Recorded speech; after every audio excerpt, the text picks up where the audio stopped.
Pero ang nangyari sa Pilipinas, we argue, nagkakaroon ng gulo ang Senado at saka yung Kongreso, pero at the end of the day, hindi natin makita ano ba talaga yung basis. Why do you have to push for the lifting of economic restrictions when you don't really have a solid research or basis for it? Basta sinasabi lang natin, for foreign direct investment to come to the country. Pero pag hiningi mo yung solid na basihan with all the data and even testimony coming from the sector relevant to this issue, wala. Unahin lang natin itong foreign ownership ng Pilipinas.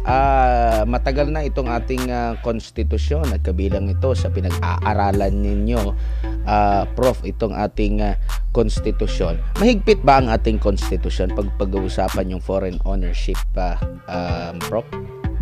Actually, kung titignan mo, ang Pilipinas ay isa sa may pinaka-liberal na constitution or even laws when you talk about foreign direct investment or yung pag-attract ng foreign direct investment. At kung titignan nyo din ang sitwasyon ng Pilipinas, may mga batas na actually were amended and at the same time were enacted during the time of President Duterte, precisely para magkaroon ng mas magandang climate in terms of regulations, na magkaroon pa ng attraction para magkaroon tayo ng mas maraming FDI. Ano ko lang i-mention ko lang para maintindihan ng mga tao na yung sinasabi nating lifting of economic restriction ng Constitution, it is one of the possible possible tool or area by which you can actually set the climate in the Philippines na magkakaroon ka ng mas maraming investment na foreign investments na papasok sa Pilipinas. However, it's not as if like it's the solution to the problem. And on the other hand, sa economic problem ng bansa, especially when you talk about attracting FDI. And on the other hand, dapat natin maintindihan na during the time even of President Duterte, may mga batas na naamyendahan at may mga batas din na in-enact to actually set the tone for the country to attract more foreign investment. I-mention ko lang kasi importante ito maintindihan ng mga tao.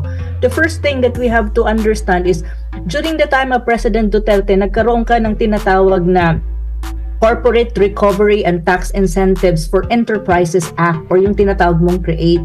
Tapos nagkaroon din ng amyenda doon sa Retail Trade Liberalization Act or RTL at nagkaroon ka rin ng amyenda doon sa Foreign Investment Act and Public Service Act. These are all moves during that time of the President Duterte administration para nga magkaroon mas liberalize ang Pilipinas when you talk about attracting foreign investment. Unang-una, yung CREATE, yung batas na CREATE, it lowers the corporate tax rate from 30% to 25%. This number will be reduced by 1 percentage point per year from 2023 to 2027. 2023 to 2027. So, mayroon kang span of time. So, from 30% to 25% na corporate tax, bababa pa yan ng bababa. Ang ano dito, ang tinatawag nating rational behind this is para nga mas maka-attract ka pa ng foreign direct investment sa Pilipinas kasi mababa ang tinatawag mong corporate tax. Kasi nga sa Pilipinas, ang Pilipinas may pinakamataas na corporate tax sa Asia. So para magkaroon ng ma-address yung issue na yan, kaya nagkaroon ka ng batas na tinatawag mong CREATE. So isa yan sa pinaka move during the time of President Duterte's leadership para mag-liberalize lalo ang ekonomiya mo at lalo kang magkaroon ng attraction ng foreign direct investment. Another thing that we have to remember is yung tinatawag mong amendments to the Foreign Investment Act ng Pilipinas. Or unahin natin muna yung tinatawag nating RTL or yung yung yung Amendment to Foreign Investment Act of the Philippines. Nangyari yan sa panahon ni Duterte din. Ano yung ibig sabihin nun? Anong pinaka-importanting doon? Ang pinaka-importanting provision dyan na kung saan it has something to do with attracting foreign direct investment sa Pilipinas is yung tinatawag mong ownership, it allows foreign nationals to fully own small and medium enterprises with a minimum paid capital of $100,000, provided certain conditions, of course, in the country will be met. So that is one of the batas kumbaga na inamyendahan kasi nga gusto nating mag-attract ng foreign investment. Imagine, a foreign national can own 100% with a minimum paid up capital ng $100,000. So that's even one, no? Para i-liberalize nga mas lalo ang Pilipinas. Another one that you have to take note is yung amendment sa Public Service Act in the Philippines. Another batas na inamendahan para nga magkaroon pa ng mas magandang sitwasyon ang Pilipinas when you talk at to attract foreign investment. Dito may na rin, it allows foreign national to own up to 100% equity in business in new liberalized sectors such as telecommunication, domestic shipping, railways, subways, airlines, tollways and transport network vehicles. Ang medyo hindi lang na-liberalize on this in terms of 100% ownership by foreign nationals or foreign businesses is yung mga medyo sensitive na areas kasi nga may tinatawag ka pa rin national security na you have to protect in any case, no? So hindi, may mga sectors dyan na tulad ng transmission of electricity, petroleum products or pipeline transmission, hindi yan 100% kasi nga these are sensitive sectors na kailangan ang may ownership dyan talaga 100% is the state or the Philippines. So mayroon kang ganon. At saka yung Retail Trade Act nga rin na amendahan din yan during the time of President Duterte para rin magkaroon ng tawag nito yung mga foreign investment ma-attract sa Pilipinas at maging investor friendly tayo. So kung titignan mo, may mga existing batas ka na at may mga existing regulation ka na very friendly to foreign direct investment. Nang sinasabi nga ng ibang mga senador during the hearing na it's not necessarily na kailangan mong i-push or madaliin mo ang paglilift ng economic provision ng Constitution, ng mga restrictions kasi actually it can be done by complementing with new regulation or new batas na mayroon ang Pilipinas or amending certain laws na existent na to provide for a very good climate for foreign direct investors to come into the country. So, yun yung isang justification dyan. Kasi ang pangangamba talaga dyan sa People's Initiative na sinatawag nating PI is kapag ginalaw mo kasi ang Constitution, you subject the Constitution for any other further amendments or change. Na kung saan, isa sa mga issue na pinangambahan ng hindi lang ng mga senador, even ng majority of Filipinos, especially yun na nakakaintindi sa issue, is baka galawin din yung restriction in terms of term limits ng mga officials. Like for example, term limits of the President, term limits of the Vice President, Senators and all, na i-extend mo din. So, that would lead to something else. Like for example, an issue of perpetuation of power of people who are in government right now or the political establishment that we have. So, yun yung mga usapin dyan na kung saan kaya nagkakaroon ng debate tungkol sa usapin ng constitutional change or yung PI na pinopropose ng Kongreso or ng lower house. Prof, so, yun. Kung pag-uusapan nga ito para sa ating ekonomiya, nagamit na ba ng husdot? Kasi sabi mo nga, pinakaliberal o isa sa mga pinakaliberal yung ating kung pag-uusapan itong foreign ownership or baka pwede namang remedyohan para mas maging hindi na siya masyadong stricto sa pamamagitan ng isang batas. Na fully utilize ba natin ito? Bago natin masabi or bago nila masabi na kailangan talaga natin baguhin ang ating konstitusyon. Yun na nga yung magandang usapin dyan kasi even yun nga, ang tanong kasi ganito, na fully utilize mo na ba itong mga amendments to existing laws and then at creation of new laws for you to have a very good environment for attracting foreign direct investment sa Pilipinas? Yun ang isang tanong.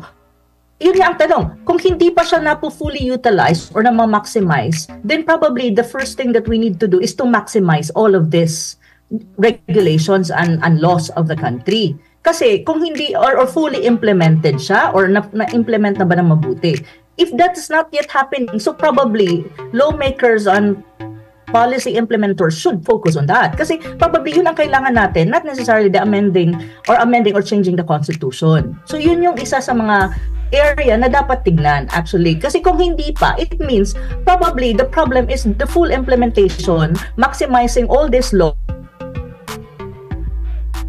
Yun nga yung sinasabi ko, kung hindi pa naman pala natin alam kung fully implemented na, kung talagang na-utilize, how effective this new law, amendments to existing laws and even new laws na nabuo para nga magkaroon ka ng magandang climate for attracting foreign direct investment, then why do you have to push for something hindi mo pa nga alam kung itong mga to naging effective or not? Kasi these are laws that actually caters to that kind of clamor in the country na sinasabi mo, we need foreign direct investment to come to the country.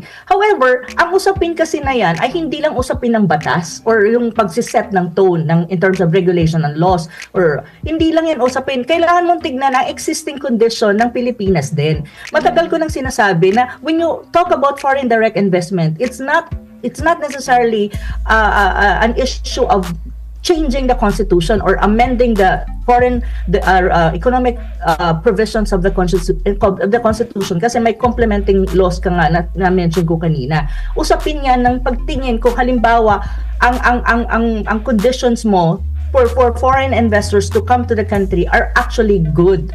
Like for example, ang mga basic conditions niyan is electricity cost.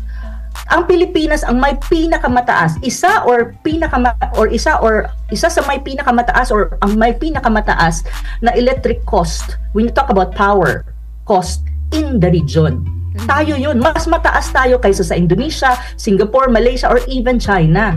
So when you even just one factor, iyan lang na factor na yan, it discourages foreign direct investment to come to the country kasi mataas ang power cost mo. So that is one factor na kailangan tignan at i-address even before you talk about amending the constitution or amending or lifting the restriction in the economic provision of the constitution. Pangalawa, when you talk about communication cost, when you talk about basic goods like food cost. Kasi pag sinabi mong business na papasok dyan, mag-i-employ yan ng tao, and some of the businesses, they also cater to the daily needs of their employees. So ito yung mga basic requirements na kailangan tignan kung ang Pilipinas ba talagang attractive in that sense. Kasi kung hindi, may problema ka doon. So you have to address these things like electric cost, mataas. Communication cost, mataas. Transportation cost, mataas. Traffic is, alam mo, traffic is also a big problem when you talk about attracting foreign direct investment kasi mataas ang nawawala sa mga businessmen or business sector dahil sa traffic. Bilyones yan eh. Dahil yung flow of goods and flow of people, lalo na sa Metro Manila. Another thing is infrastructure, both soft and hard infrastructure. Kulang tayo, hindi ganun kaganda compared to other countries in Asia like Indonesia, like Singapore, like Malaysia, even Vietnam. Ang Vietnam, karamihan ng FDI pumapasok sa Vietnam. Even American FDI would go to Vietnam precisely because they have a very conducive kind of climate, not only in terms of laws, but even in terms of basic goods like power cost, like communication cost, food cost. These are basic things. And infrastructure nila, both internet-wise or yung tinatawag mong IT or information technology, and even in terms of yung access sa internet, maganda. So ito yung mga bagay na dapat tingnan ng Pilipinas if they really want to be the FDI hub of the region. Okay. Kasi mahirap naman na ang titignan mo yung constitution, pero kahit i-amend mo or i-lift mo ang restriction ng constitutions when it comes to economics, yung basic na conditions mo ay hindi mo ma-improve. Nothing happens to that. So yun yung sinasabi ko. Nasulat ko na nga yan sa aking column sa Manila Times kasi mahirap kasi ngayon, parang everyone is just saying na okay, lift the economic restriction of the constitution, pero hindi mo tinignan kung ano yung ibang requirements and condition na kailangan nating i-improve at i-address before you even talk about regulations. Kasi may mga existing laws that are actually good eh. Ang problema naman sa atin, sa bansa natin din, when you talk about laws and regulation, it really has to be implemented fully and effectively. Yung implementation part din, sometimes in most cases, ang Pilipinas, they're not so effective when it comes to fully implementing the laws and regulation of the country. Another thing that also is a factor to attracting FDI is yung red tape, corruption. Sometimes investor or foreign investors would look at the corruption index of a country and also yung red tape. Kasi before pa sila pumasok sa isang bansa, titignan nila na hindi pa nga kami nag-i-invest, marami nang hindi kami na corruption cases. Yung ganon. So tinitignan din nila yon. So Prof, eto parang sa sa lahat ng mga binanggit nyo, kumbaga parang mas marami pang dapat i-prioritize ang ating gobyerno para mas makainganyo tayo ng mga investors. Pero ano kaya yung binabanggit dito ni Professor Clarita Carlos, no, na ang sabi niya is parang hindi pa kumbaga parang empirically grounded itong mga batas na ito na may kinalaman po sa foreign investments. Kumbaga hindi pa siyang fully na siguro hindi detalyado, hindi detalyado yung lahat ng mga dapat na ipatupad pagdating sa pag-open natin, no, ng mga negosyo dito sa Pilipinas para sa mga foreign investors. So it's a question, yung sinasabi kasi ni Professor Carlo. One thing before I go to that. Another issue pala when you talk about foreign direct investment. If you want the country to be attractive to foreign direct investment is human capital. We need to have a very competitive human capital. Ibig sabihin, we need to have all the necessary specialization meron ang ibang bansa like mga engineers, mga industrial people, and we should have also an industrial policy. Wala ang Pilipinas ng ganun. We're not competitive in that sense compared to other countries in the region. Pag sinabi mo ba ng human capital kasi, yung competitiveness ng tao mo, ng labor sector mo. Yung mga skills. Importante yan. Ang problema, Prof, maraming mga magagaling talaga naman tayo dito na nag-alisa, nagpuntahan sa ibang bansa. Yes. And it's not just an issue of magaling ka. Like, for example, magaling ang Pilipinas when you talk about social sciences. But when you talk about industry, hindi social sciences ang kailangan mo. Ang kailangan mo mga industrial people like engineers. Yes. Yun yung mga kailangan mo Hindi yung tipong nag-aaral ng batas. Sa Pilipinas, mahilig ang mga Pilipino maging lawyer. Pero marami tayong lawyer. Pero kulang tayo sa mga scientist. Correct. Kulang tayo sa mga people who are specializing in STEM, yung science, technology, science and technology. We need that. If you want to attract foreign direct investment, more investor coming from other countries, kasi ang mga industries na usually pumapasok sa mga countries are more inclined to science and technology and industries. Yun agriculture and all of these things. Pero ang Pilipinas kasi, ang mahirap sa psyche ng Pilipino din is inuuna nila, ang karamihan sa Pilipino ay either mag-lawyer. Karamihan I don't have anything against lawyers, students or na maglo-law, pero I think we need to balance things out. We need more people who specializes on science and technology and other fields na nasa industrial side. Kasi yun yung kailangan natin if we want to be competitive in terms of human capital. Yun Maybe in the next few years, Doc, Professor, kasi sa ngayon parang tinututukan na ito ng education department natin, 'di ba? Oo. I hope na si BP Sara bilang Secretary of Education would also push for the STEM. Yung STEM is science and technology, pati kasama ata mathematics dyan sa and entrepreneurship. Yun yung mga bagay na kailangan nating i-develop sa ating human capital. At pag sinabi mong human capital, these are people who needs to be healthy, who can study, who can acquire knowledge, and you can use your brains. Pero kung walang makain ang karamihan ng ating mga Pilipino dahil sa poverty issue, then you will not have a competitive human capital. Kasi human capital is directly connected to basic services ng bansa. Like for example, access to food, education, healthcare, and all of these things. It's not separated. Hindi ka magkakaroon ng competitive human capital kung ang poverty situation mo sa bansa tumataas ng tumataas.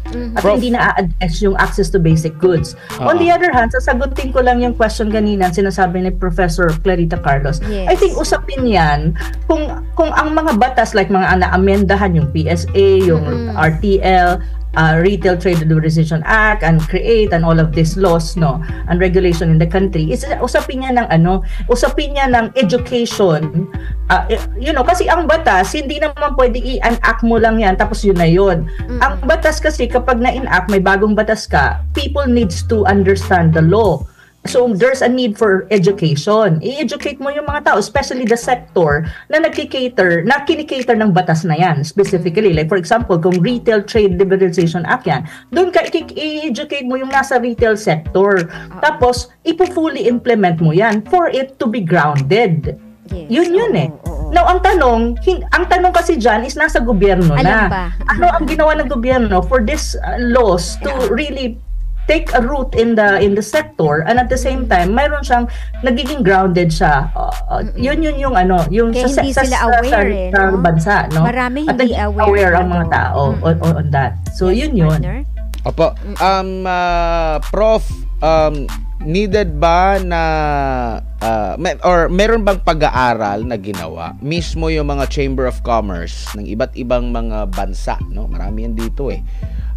Meron bang pag-aaral kang nalaman na inilabas na talagang tanging ang pagbabago ng konstitusyon ang susi para lumago yung ating ekonomiya, maging easy para sa kanila na makapaglagak ng puhunan dito, or kung meron man silang ilabas na pag-aaral, kung hindi man yung pagbabago ng konstitusyon, ano yung specific nila? Kasi nabanggit mo na yung kanina yung mga pahirap sa mga mamumuhunan, mga banyagang mamumuhunan dito sa ating bansa. So far as I'm concerned, wala pa akong nakikitang authority study talaga from any Chamber of Commerce or even from the academic side. Probably I'm not aware only na talagang nagsasabi na only the constitutional change or amending the economic provision of the constitution, kasi restrictive daw, yun yung solusyon sa problema when you talk about attracting and setting the tone na magkaroon ka ng more foreign direct investment sa Pilipinas. Thus far, I am not aware of anything. So, probably I'm not aware kung mayroon man, pero as far as I'm concerned, wala pa akong nababasang ganon. Na the only solution is just, to lift up the economic restrictions of the Constitution. I don't think so. So, I'm not sure. Because for me, I don't believe in it, to be very frank. Kasi ang naririnig lang natin din kasi, Prof, panay dito sa mga mambabatas na nais. No, wala talaga tayo yung parang galing talaga sa mga kasi nung one time medyo may katagalan na rin yun. Naka-attend ako ng parang media briefing ng isang ambassador ng Malaysia to the Philippines. Nababanggit talaga na problema dito sa atin ay yung maraming mahal ang kuryente, mahal lahat. Sabi mo nga kanina, tayo yung may pinaka sa tax, pinakamataas na tax. So doon pa lang madi-discourage na yung mga burdens nila, mga tawag dito, foreign investors. Kaya nga, 'di ba, kaya nga sa panahon ni President Duterte, inano nila yung CREATE, 'di ba? Para bumaba ang corporate tax mo. Ang kailangan kasing tignan diyan sa CREATE is na-implement na ba ng mabuti yan? At kasi kailangan mong pag-aralan yan. Like for example, yung batas na CREATE na in-act siya, then it has to be implemented. May IRR, implementing regulations, kumbaga. So, titignan mo kung ano na ang nangyari sa implementation, ano na ang impact noon when you talk about foreign investors na pumapasok sa Pilipinas, mas nagiging attractive ba tayo? So, kailangan kasing pag-aralan yan at saka tignan kung kumbaga tignan mo yung impact at saka doon ka mag-i-evaluate kung effective yung batas o hindi. And probably that's the time you conclude na you really need to change the constitution by lifting the economic provisions. Pero kung wala ka pang ganung pag-aaral, I think the first thing that the implementers of the laws and regulation of the country is to implement these laws and see and evaluate kung effective siya o hindi. Kasi how can you possibly make a conclusion na sinasabi mong you have now to lift the economic restriction of the country kung hindi ka nagkakaroon ng evaluation sa mga bagong naamyendahang batas at existing laws na kung saan ito'y tumutulong para magkaroon ka ng magandang klima or magandang tone for foreign direct investment to come to the country. Kasi you always have to have basis in proposing certain things. Mahirap naman kasi kung magpo-propose ka, wala ka namang basihan. 'Di ba? Tama. So yun yung isa sa mga arguments diyan eh.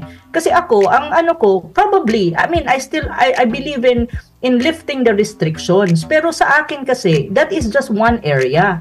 Kailangan mong tignan yung other factors na baka naman hindi mo kailangan itong amendahan ng constitution mo kasi marami pang mga factors na dapat mo munang i-address before Prof, you even touch on the constitution. Prof, eto po, Yun eh. do you, sa tingin niyo po, what if magkaroon ng consultative meeting, no, together with the business sectors, no, yung mga grupo ng iba't ibang chambers, no, the European Chamber of Commerce, Malaysian, and even other countries na yung bang kinatawan sila na magsasalita na ano ba ang naging problema dito sa Pilipinas kung bakit hindi kami direkto makapasok ng freely, no, na makapag-invest dito sa atin. Ano ba yung nagiging